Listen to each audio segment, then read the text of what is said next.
Thank you, Diana. So Priya is going to read a poem for us. I don't know what she has selected, but I'm looking forward to hearing it. So Priya, I'm going to hand it over to you. Thank you. So I've picked up it's one of my favorite poems. It's called Widening Circles. It's by this Austrian poet called Rainer Maria Rilke. I believe you guys have heard of him.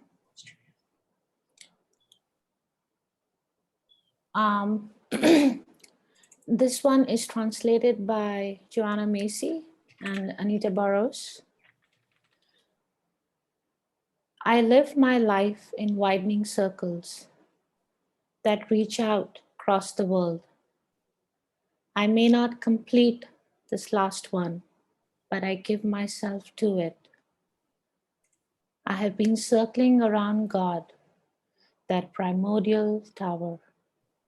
I have been circling for thousands of years, and still I don't know. Am I a falcon, a storm, or a great song? Thank you. So I missed a couple words. What was the word after primordial? Tower. Towel. Towel. And what was the last word? And still I don't know. Am I a falcon, a storm, or a great song? A great song. A great song. Lovely. Thank you. Thank you, Priya. Thank you. So we are going to talk a little bit today about memorizing poetry and some things I've learned. And Tina, would you like to start out with something, or would you like to sort of jump in when you find a point that feels like a good point for you? Jump in, okay. The gist of what I have discovered about poetry memorization in a sentence is this: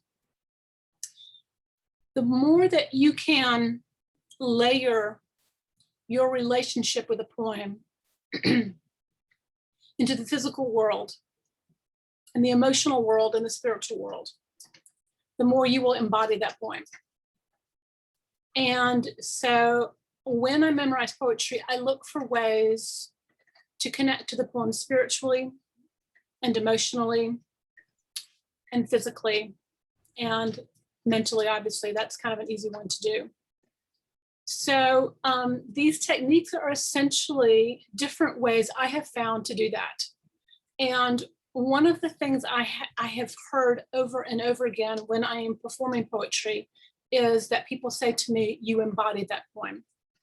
And it wasn't an intention of mine to embody the poem. It was simply an intention of mine to have an authentic voice with the poem and to have an authentic experience with it. So we're also going to look at ways that you develop your own voice authentically. And I was very fortunate to sort of be taken under, someone took me under their wing and taught me some really great techniques for doing that. But a lot of this I just developed on my own. So we're going to start by one of the things that I do to bring the spiritual aspect of a poem into that experience is I create a kind of ritual when I memorize a poem to sort of create the liminal space that I think sacred poetry deserves, based on the idea that all poetry is prayer. And so when I go to the Mir Baba Center in North Myrtle Beach, it's the very after I unload my bags and pack the refrigerator, the very first thing I do is go have a cup of tea on the patio at the refractory and then memorize a poem. It's just part of my ritual of going there. And but you could do this anywhere. And the way I think about ritual space is just to clear the space out of things that would be distracting to you, so that you can really focus on the poem. So, the idea that everything which is real is given and received in silence. To me, rituals are really about creating that silent space where you can focus on something. So when I find a poem that I would like to memorize, and I want to say this about that, I have found that if I try to memorize a poem that I do not feel a connection to, I can't memorize it. Like I literally can't memorize a poem that I do not feel a connection to. So you want to really choose a poem carefully that you feel a deep resonance with, because it will make it 10 times easier. It's like remembering the name of someone that you really like versus memorizing the name of someone you don't care for at all. It's like completely different experience. So it's really, I find the same thing with poetry. So once I have chosen a poem that I really like, the first thing I do with it is I simply read the poem over and over again. And I start to associate images with the poem, and I start to associate layers to those images that are in the form of my memories. So for example, there was a Hafez poem I read called Forgiveness is the Cash. And it talked about how we, has the same image, Priya, that you had in there, about how we are essentially, we have falcon wings, and our goal is to return to finding these falcon wings. Well, I really imagine holding dollar bills in my hand when I read the phrase forgiveness is the cash. I think of the hard coldness, of money, and how juxtaposing that is to the word forgiveness, which is not hard at all. And it is not a transaction, it's something really spiritual, and how these two words have been combined. And the more I can visualize the words and visualize the feathers on the falcon and what color they would be and what would they feel like to touch them, and what does the beak of a falcon look like and what would it feel like to touch it, the more I can go into my memory of having seen those things in real life, the more I then layer in a sensation, a part of the physical world, into the poem. So that when I'm trying to remember that poem or remember that word, say I'm stuck on a word and I can't think of the word falcon, then I've got the image to fall back on. And then the image comes up for me, and it becomes a prompt to remember the word. So this is the first thing I start with. I just read the poem several times and I think about, how do I feel about this poem? What images does this poem create for me? I create a relationship with the poem. And I find that the more slowly I read the poem, the more I'm able to do this. So I'm really taking my time with doing this. And once I feel like I've done this, enough to where I've got some layered images, or maybe the remembrance of what a rose smells like, or what the sound of rain smells like if the word rain is in the poem, or what the smell of rain reminds me of. Then I start to say the poem out loud. And the really great thing about saying poetry out loud is that suddenly you have the sound of the poem as part of the prompt that the poem creates for you. So you hear your voice, and you hear what S's, this of the S or the O's in your mouth, and how those sounds create a sensation of, or a rhythm in you. And you hear the intonation of your voice, and you see the way you want to linger at this word, or you want to go quickly with this word. And those sounds that you are creating to hear become part of the relationship you develop with the poem. And so I will read it out loud several times and really listen to the sound of my voice and what it sounds like and what it feels like, and the next layer of an image that comes for me. So I'm layering in as many of physical sensations as I can, as well as, in this case, having started out with creating a spiritual space. Now I'm creating physical spaces with a poem. I remember once I was trying to memorize someone else's poem. I had promised her I would recite this poem that she wrote, and I discovered that I could not memorize the poem. I just couldn't do it, which never happens to me. And so I thought, oh, wow, okay, what do I do? Because I've committed to reciting this poem. So I was really like in a desperate place. So I decided, I don't know where I got this idea. I decided to go out into my yard, which is basically a big bunch of woods. And I decided to shout the poem out into the woods, just to see what it would sound like in my ear.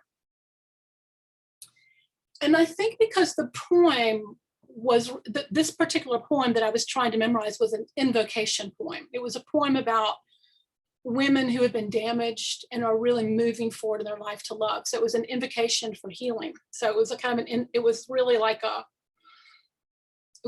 call to arms for a woman for healing. So I shouted this poem out. I think my neighbors must have been at work or something, that I wasn't like worried about what someone would think. And I am not making this up. When I shouted this poem out into the woods in my yard, something in the woods rose up to meet me in that experience. And it was as if the woods wanted me to know that it heard my voice and it heard this invocation of this poem. And it was like the woods woke up and said yes to this poem. It was an incredible experience. As you can imagine, it made it very easy to memorize from that moment on. So there are lots of ways that you can engage your environment to support you in this. One of the things that Mary Oliver used to do when she would write poetry is she mostly wrote while she was walking. Now, I would fall down if I tried to do this. I would hurt myself pretty badly if I tried to write a poem while I was walking. But I memorize poetry by walking. I'll take my iPhone and I will actually record a poem in my iPhone. There's an app in your iPhone that's called Recordings. And then I'll just put my headphones on, I'll stick it in my yoga pants pocket, and I will listen to that poem over and over again, and then I'll start reciting it to myself. I'm sure people who see me just think I'm talking to myself, or maybe they think I'm talking on the phone, doesn't matter. It's a great way to feel the poem in your body. So essentially all these things I learned to do are just to really let me connect to the poem on as many levels as I can. And to note all of that, how do I feel about the poem? What emotions does it bring up for me? What emotion do I want to convey with my voice? One of the things that I have found, like if I'm really struggling with memorizing a poem, is to sing it, to sing the poem. And to get some music that doesn't have any words to it. And just make up a song, like just let the melody be the foundation of it. And then I hear the rhythm of my voice over the song. And as we all know, like think about songs that you learned a long time ago. It is so easy to remember songs. So singing a poem to yourself, like just making it up, is also brilliant. And you could also record that song on your iPhone and then listen to it again and again, because then the whole experience of connecting them with the melody of your voice somehow triggers memory in our brains. I don't know exactly how that works, but what I do know is that if you want to connect the left and the right hemispheres of your brain, the fastest way to do it is with music. So it's one of the reasons why I perform poetry with music almost all the time, because I find that it helps people to build a bridge, from their daily life into the world of sacred poetry, which can be a big step for some people, especially if they're having a bad day or a stressful day. And so music somehow becomes a bridge between those two parts of our brain. And Tina, I wonder if you have something to say about that. Well, I'm not quite sure. I just have to keep going over it and getting it in my head. Yeah. If I write it, it's a little easier. Writing it is a great technique. No, I mean if I'm the author. Oh, yes. Yeah.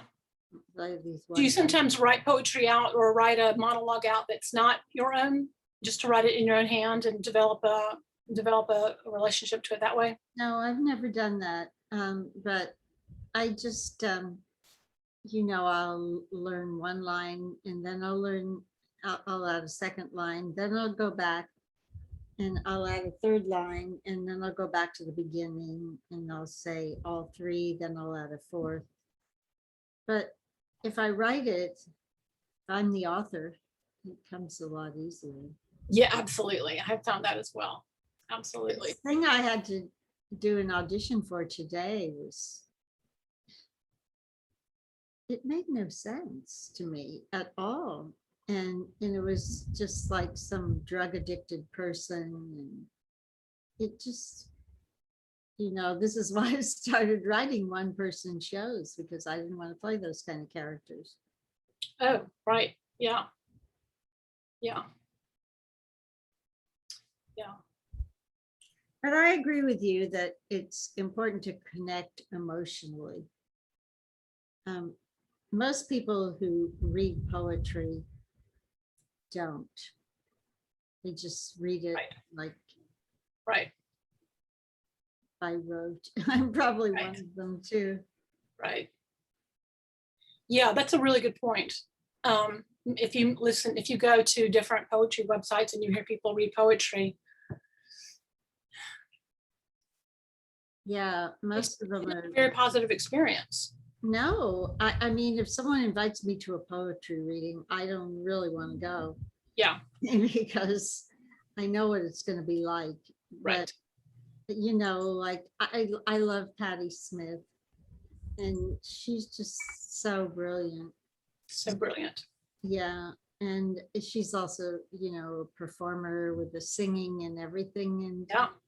And she puts her poems to music, and it's just a really amazing experience. Yeah. I'm glad you said all that.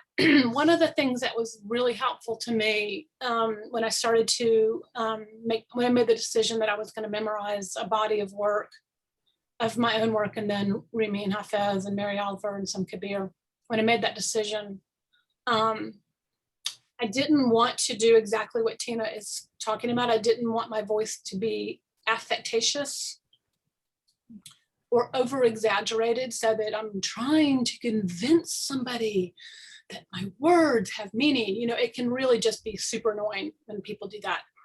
So this is a technique that someone taught me. At the time I was like, what? But I did it.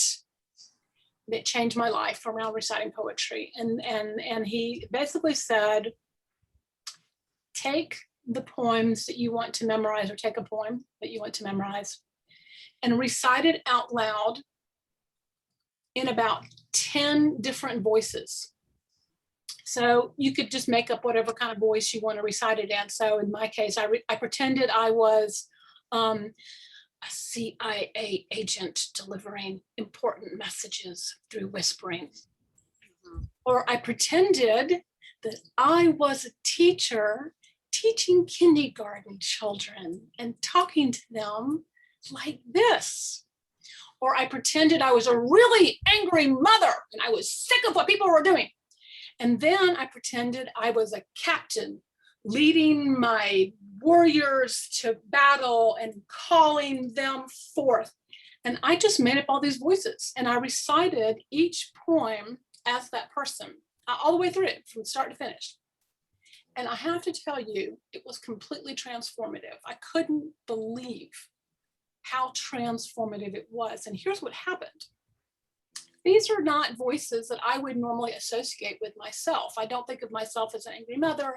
I don't think of myself as a kindergarten teacher. I don't think of myself as a captain calling warriors to battle.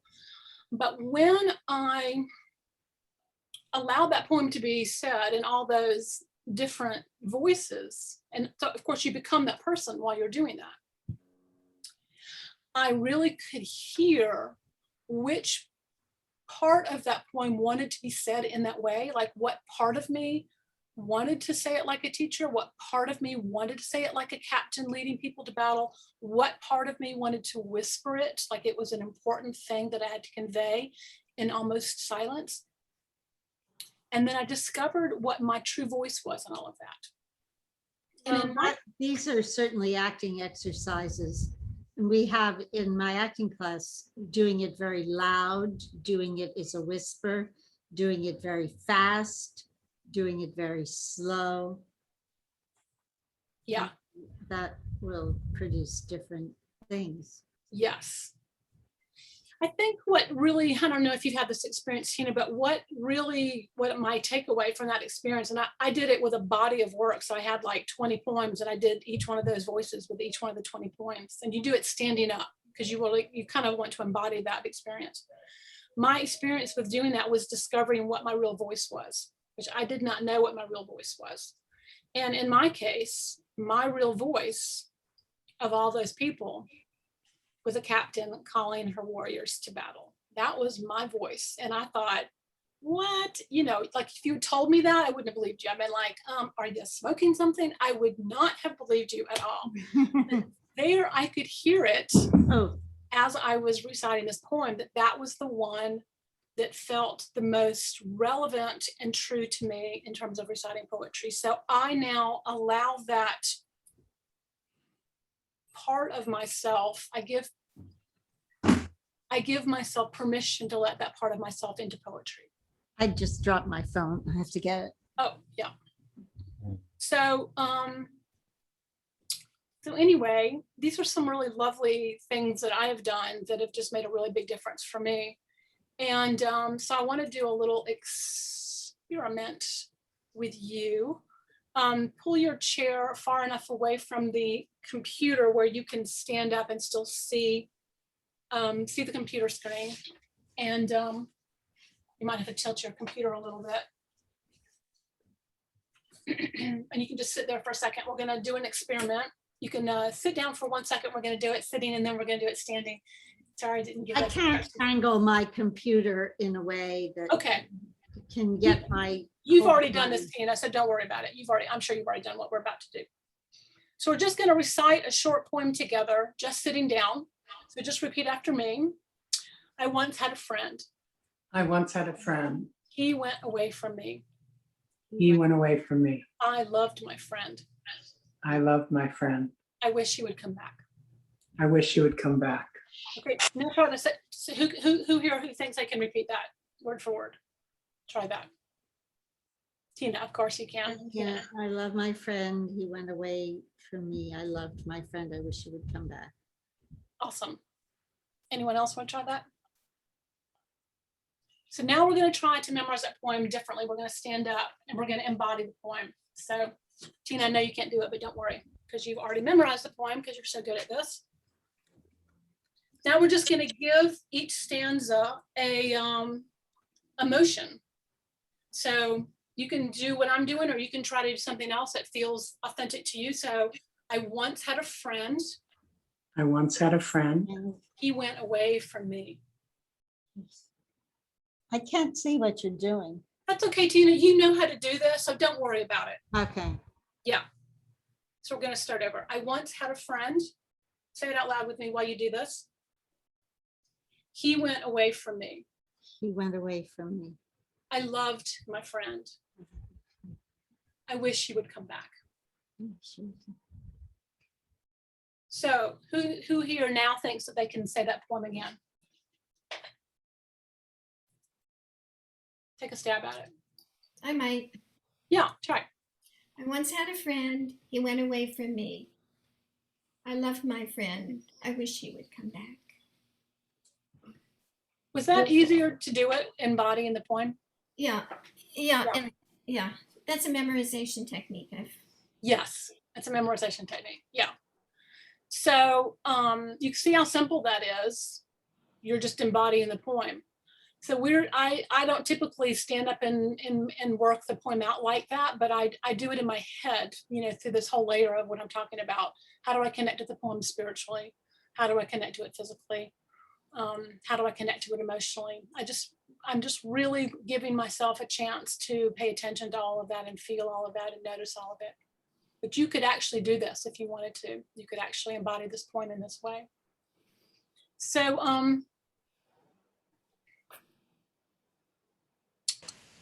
in a nutshell, that's really how I do it. And it sounds simple, but I know that to embody those is not so simple. So who has a question?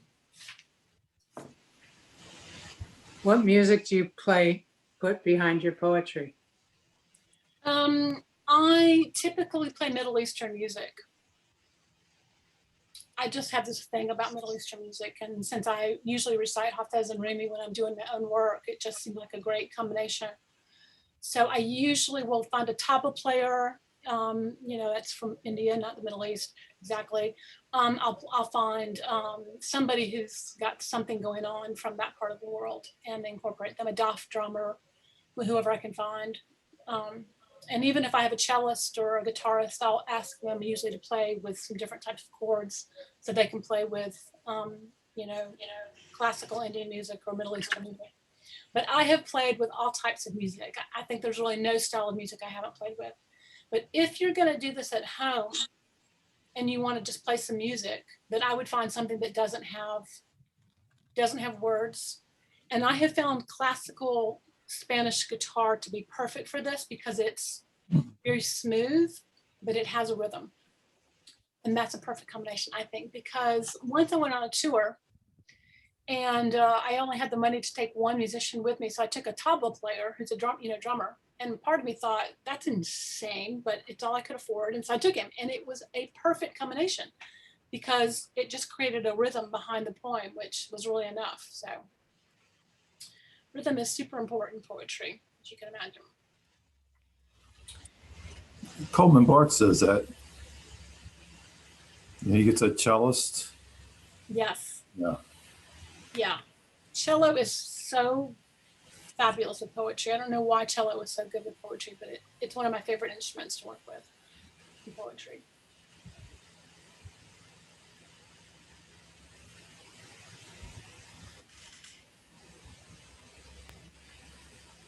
So if you want, we can, I can give you a short poem that you can play with for, we can just, give you 10 minutes to see what you can do with this, or 5 minutes.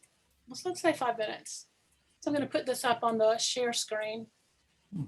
And then we're just going to put yourself on mute for 5 minutes and try some of the techniques that I've talked about. Read the poem several times, see what feelings come up in you, what images come up, really pay attention to those.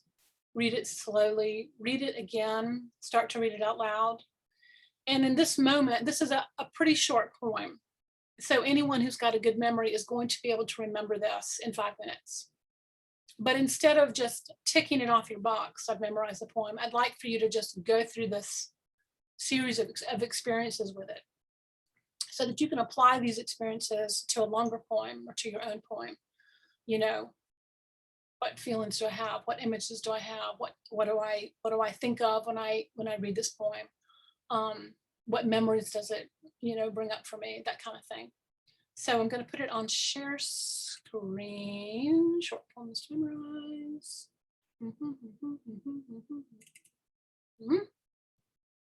And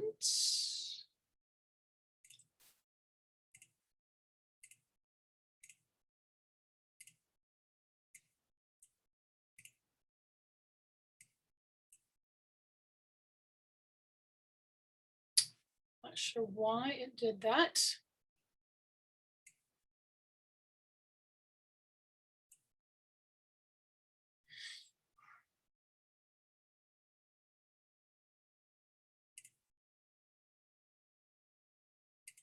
It will not, it's not showing my image for me to pull up for you.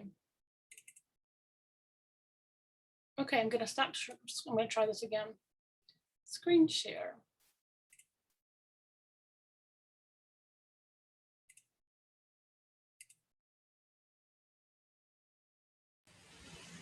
Tracey, was that the Rumi?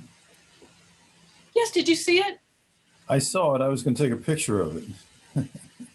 Use my phone to. Well, I want it to be bigger so that you can really see it. I don't know why I can't get it to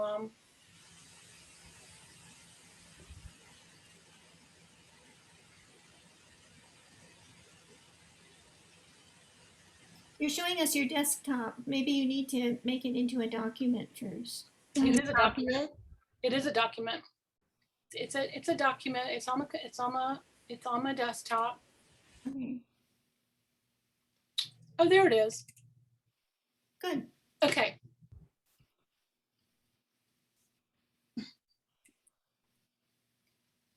So just mute yourself for 5 minutes and I'll let you know when 5 minutes is up. And I just, still can't see it. It's very small. it's very small. Let me make it bigger.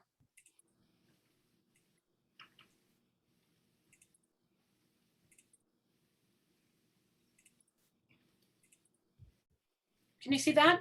Mhm. You want us to memorize this one?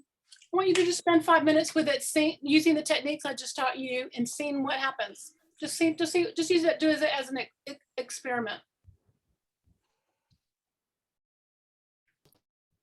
I'll let you know when 5 minutes is up.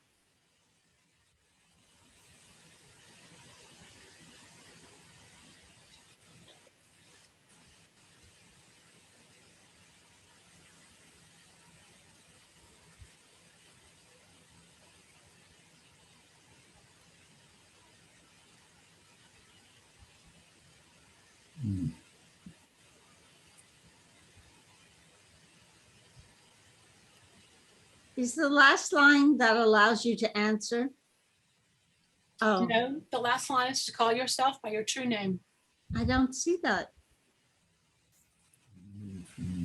Oh, okay. You see it now? No, I did see it, but now, okay, now I see it. All right. But now I don't see it. I'm sorry. Just work with whatever part you can see. It's really just about. I can't see the top part now. Can you see that? Yeah, but I can't see the whole poem. But Just that's you work with whatever part you can see, because it's really just about going through the experience. It doesn't really matter if you can see the whole thing or not. Mhm.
So how did you all do with that?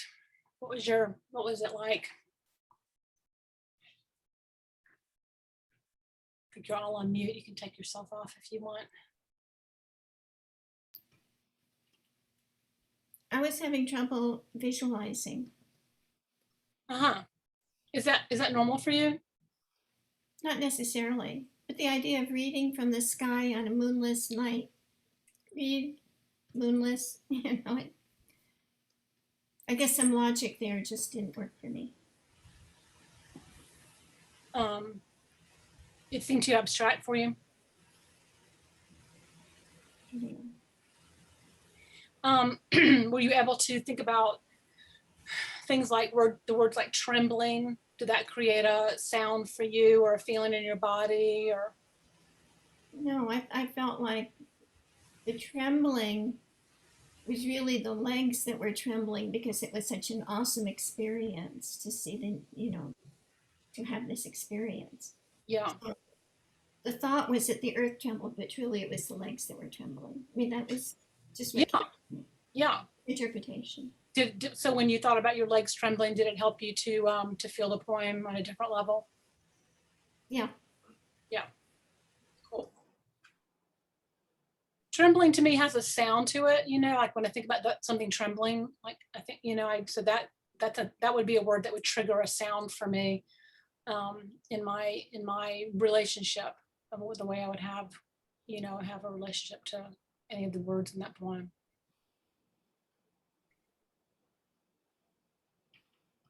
How about anybody else? And Tina, I'm sorry you couldn't see the whole poem. I'm not sure what happened there. I don't understand that, so I'm confused by that. Was anyone else not able to see the whole poem? You saw it. You saw it. So it may have had something to do with the screen you were looking at, Tina. I'm not sure because I'm trying to understand that, so I don't have that problem in the future. Did you write the poem? Did you say that? I did write that poem. It was really wonderful, but Yep. neither of us were very good at remembering a single line. So we tried to sing it, which was even more pathetic because neither of us can carry a tune. And since we were making up the tunes, it was really sad. So you stopped it At a good at a point, good point. before our dogs ran out crying. If you try to sing it to music, it's not as Yeah, maybe It's really beautiful, it's beautiful. which made us feel even worse. Oh, well, I just want you to see if you can do it, how it feels to do it, what's hard about it to do. These are the kind of things I'm hoping you will talk about so that when you take a poem that you really actually do want to memorize, you'll have some experience with it and you'll, that was really my goal here. Maybe should have given a shorter poem. Did you have a different name in mind when you wrote it? No, that was the title. Did you have your true name? Was your true name your name, or was there? Oh, well, I have lots of names in my head, but it was based on a real experience of standing outside and then really feeling like the sky was saying to me, we know who you really are. We know your true name. So it really was based on an experience that I had. And I love the idea of having a true name, like when someone becomes the Queen of England, she changes her name, or the King of England name. And Mir Baba, changes names. Right. So I think there's something to that whole idea that names can be very significant. There's a little street near us, walking distance, that's gone incredibly trendy, and we walked down it. I think it was 2 weekends ago, and someone had written in the sky, "Marry me," with a plane, with the skywriting. Yeah. And then she said yes. So I got the picture of she said yes. So Diane got the photo of it, and that's how I saw the writing in the sky, was with the dark sky with the white puffy. Yeah. And it said love, so that was my visual. So that was kind of nice. Yeah. Nice. And it probably that is my true name if you want to really. That's my favorite thing to do. As corny as it sounds. No, it's great. That's actually great. So I did get that line, but that was about it. 5 minutes was not a long time. I Yeah. mean, if I was going to memorize this poem in real life, I would probably spend, 20 minutes with it initially, then I would come back the next day back to to it. another 10 minutes. Yeah, 5 minutes is not enough time to memorize it, Mhm. unless you're Tina. Tina could probably do it. That's true. Well, yeah, I was just struggling with trying to see the whole thing. Yeah, I'm sorry. I don't know. I'm confused by that. We'll have to practice next time. Yeah. Yeah. Who else wants to? You think you could read the poem once, though? You me or someone? You. Me, yeah. I haven't memorized this poem yet. Remember your true name, the one you gave yourself long ago, the one you read, written in the sky on a moonless night, earth trembling underneath your feet. The one you hear when silence gives way to remembrance, which gives way to the kind of knowing that allows you to answer, to call yourself by your true name. It's beautiful. Beautiful. What a tremendous poem. Thank Really you. beautiful. Very inspired. Thank you. I actually didn't mean to put this poem up there. I meant to put a shorter, roomy poem, and Yeah, you had one of those up before. I had a shorter, roomy poem up because I thought it would be easier. So I got flustered, and that was the only one I could see on the screen. So, but thank you for that, y'all. I think a shorter poem would have been a little bit easier. That was a lovely poem, though. Thank you. I appreciate that. It was one of those poems that came to me, and it just came out of the pen, like that. One thing I look for, especially with such a time crunch, is where there's repetitive wording, like the one you gave yourself, the one you read. So you've got to repeat there the one, Yes. which comes back in the middle of the poem, the one you hear. Yes. And then you also have repetitive gives way, occurs twice. So that can help to remember that part of the poem. And I personally find the one you hear when silence gives way to remembrance is so beautiful. Thank you. So just the sheer beauty of it, I think helps to bring it to memory. Those are lovely comments to look for the repetition in the wording of a poem, because there often is repetition in the wording. You see it a lot in Hafez, repetition of wording. I don't know. Yeah.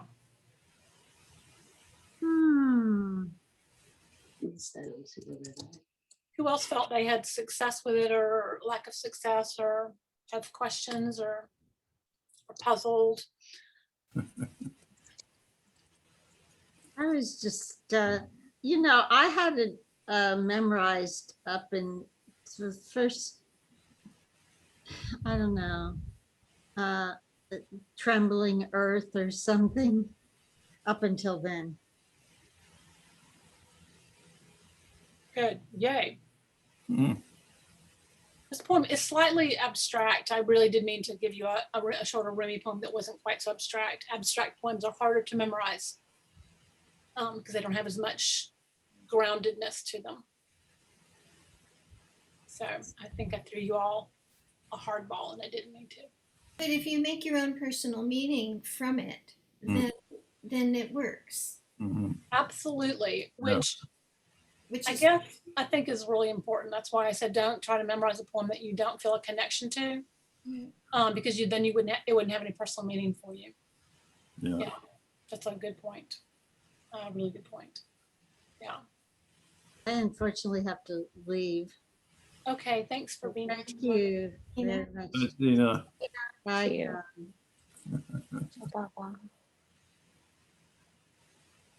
How about you, Priya? How was that experience for you? I was about to say, I found it interesting that there's some parts of it that one could visualize, while there were other parts, especially the last verse, it was more of a feeling, you know. Mm-hmm. Definitely. And the beauty was an experience of it. The Yes. part that Telly just read, Yeah. silence giving way to remembrance, you know, to that kind of knowing, to call yourself within. That was just beautiful. Thank you. Yeah. Those kinds of feelings that you might have about a poem are so helpful, because then they invoke something in you. And they stay And longer. yes, it stays longer. You know, Maya Angelou said people do not remember what we said, but they remember how we made them feel. Feel. Mhm. And I have think that up is in so my office. true. Oh, you do? I think there's something very powerful to that statement. Mhm. And so it's one of the things I love about poetry is that it's so invoking a feeling in such a short period of time. Like, you can't get that from a novel.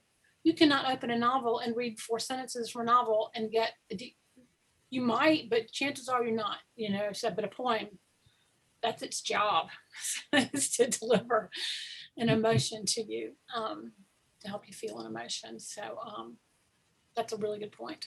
Yeah. Yeah.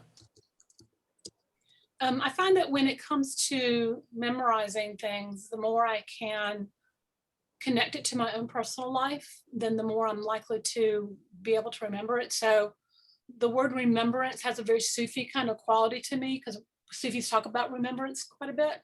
Yeah. And so it has this very spiritual quality to it, the word remembrance. Mhm. You know, the word religion in English comes from the word religio, which means to return, to come back to yourself.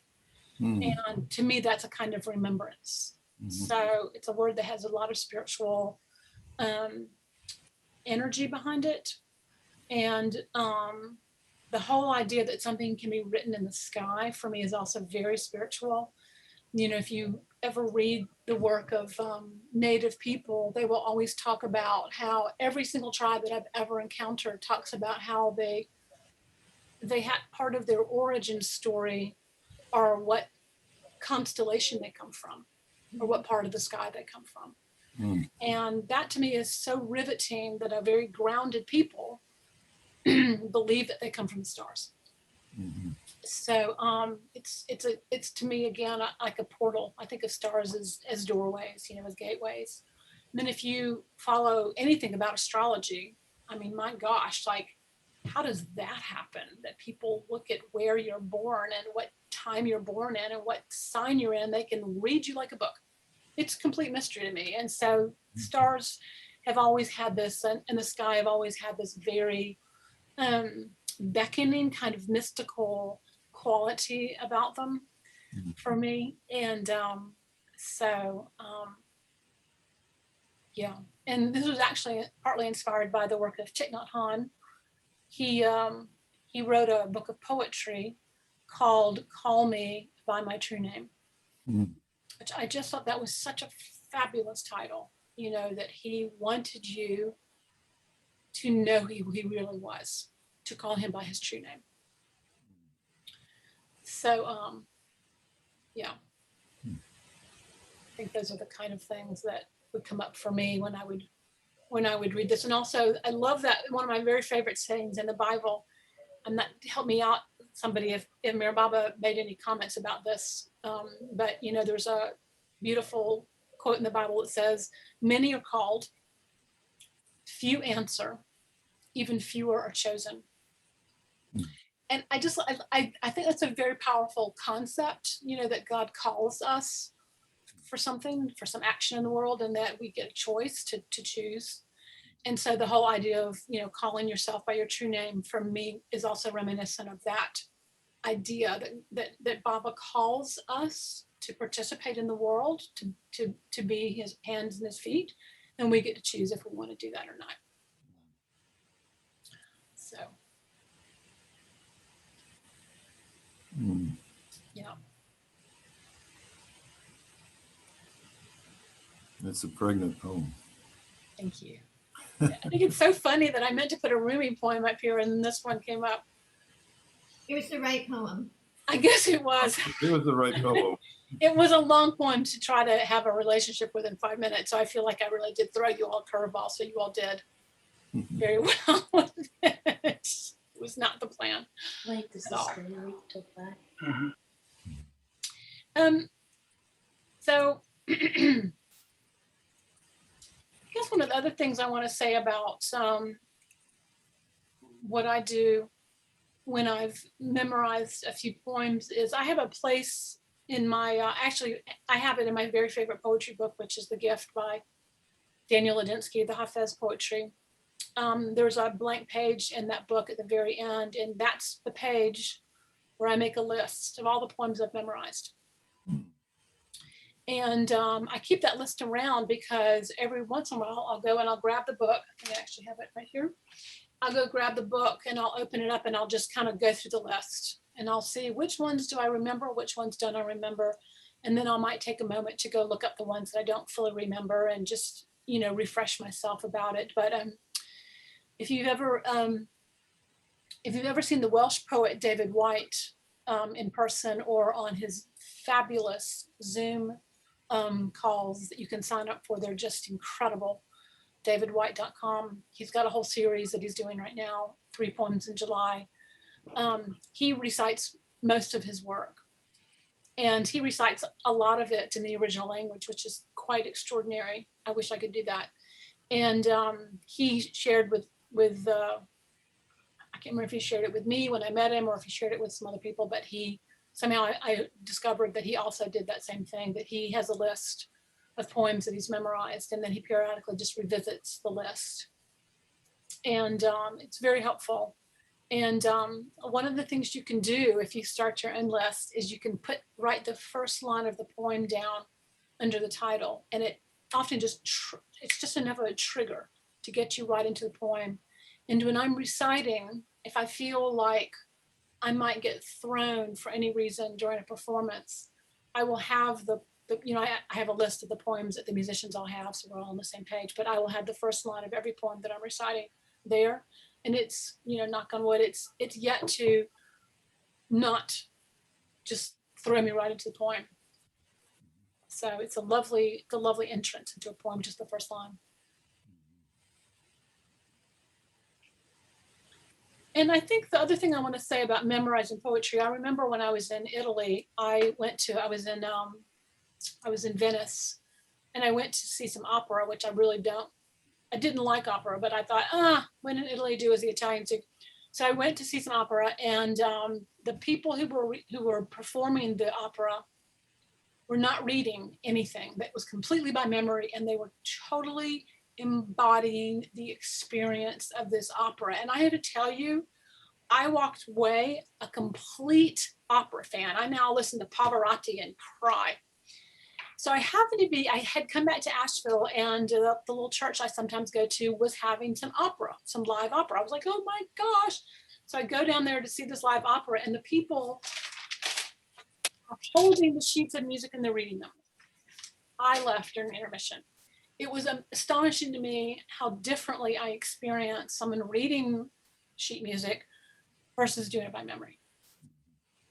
I had a completely different experience with it. And I think, when we memorize something, there's a saying, can you do it by heart? That's how we say that, right? I can do this poem by heart.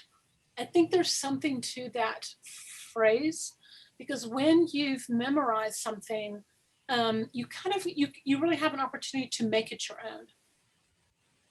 Because by then you've developed a relationship with it, and you've said it enough times in your mind that you now know how you feel about it, what you think about it, what it reminds you of. And I find that when I'm reciting poetry in person like that, or by memory, 9 times out of 10, people are completely blown away by the poem. It's a much more powerful experience to hear a poem that someone has recited with some emphasis versus having read. As much as I love reading poetry, there's something very powerful about it. So I think I shared this with y'all one day, or maybe it was on Priya's Zoom call, that the reason I started memorizing poetry is I was watching Maya Angelou on C-SPAN, and she told this fantastic story about her son calling her up. She has one son. She had one son before she died. And her son called her up and he said, "Mom, would you recite this poem that they had learned together?" So she recites this very long poem over the phone to him. He said, "Oh, Mom, that's really great. You missed a few lines. Will you do it again?" So she recites this very long poem to him over the phone. And he says, "Oh, Mom, can we do it together?" So by that time, she's kind of figured out something's going on. So they recite this very long poem together over the phone. And then he says to her, "Oh, thanks, Mom. They just finished taking 100 stitches out of my back." He had called her from the emergency room in the hospital, and that is how he got through that difficult experience. And there's, that big Maya Angelou, and she just kind of leans into the camera and she goes, "You need that. You need that." And I just thought, oh my God, she's right. We need to memorize poetry. And literally the very next day, I started memorizing Hafez. And I just cannot tell you how many times I have recited those beautiful Rumi poems, those beautiful Hafez poems, those beautiful Mary Oliver poems. I cannot tell you how many times I have recited those poems to myself, like my best friend was with me, but it was really me and that poem. And it just completely shifted my mood, completely shifted how I felt about the moment and the day and what I thought I was upset about. And it's a very special way of reminding ourselves, speaking of remembrance, reminding ourselves of like really what's important in any given moment. So, and then you also get to share it with people, which just blows people's minds when you do it. When I first started memorizing poetry, I would actually grab strangers in grocery stores and recite poems to them. I can't explain why I wanted to do this. I just needed people to do it with, and I didn't have enough friends to do it with. So I would just people would talk to me and I'd say, "Hey, do you want to hear a poem?" It was so amazing. Like every time they would get this extremely glazed over look in their eyes, like, "Oh, please don't." And then I would recite the poem and then they would just look at me and they would just be like, and they would say, "Oh my God, thank you. Like that just made my day." They were completely delighted. They were beyond delighted. Well, So it's quite something lovely you can share with people. don't stop doing it. Just keep on doing